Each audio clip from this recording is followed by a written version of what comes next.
Au cours d'une entrevue accordée à Actu, Dominique Tapie livre des confidences poignantes concernant la période éprouvante qu'elle traverse depuis le décès de son illustre époux, Bernard Tapie, survenu en octobre 2021. Actuellement résidant à Paris dans des circonstances d'une précarité marquée, elle a préalablement partagé des détails intimes de sa vie dans l'ouvrage intitulé « Bernard, la fureur de vivre », publié aux éditions de l'Observatoire. Résidante actuellement à Paris, la veuve de Bernard Tapie dévoile les aspects déchirants de sa vie quotidienne.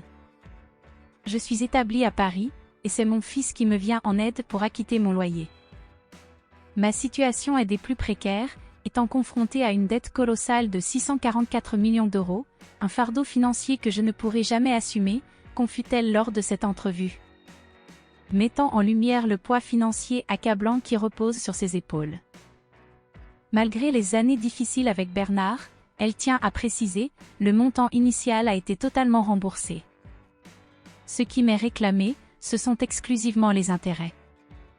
Dominique Tapie, tout en évoquant les vicissitudes de sa vie avec Bernard, met l'accent sur sa résilience.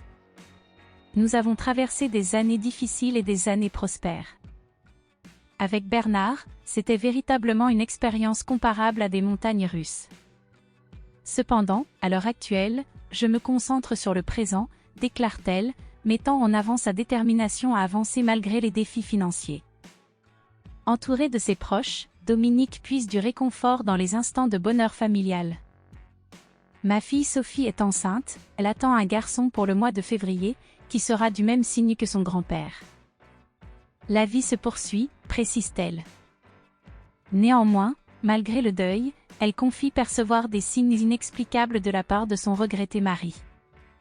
C'est un phénomène paranormal qui échappe à toute explication logique. Alors que nous parlions de lui, un tas de cèpes est apparu devant ma fille, et nous avons observé un champignon en mouvement, relate-t-elle.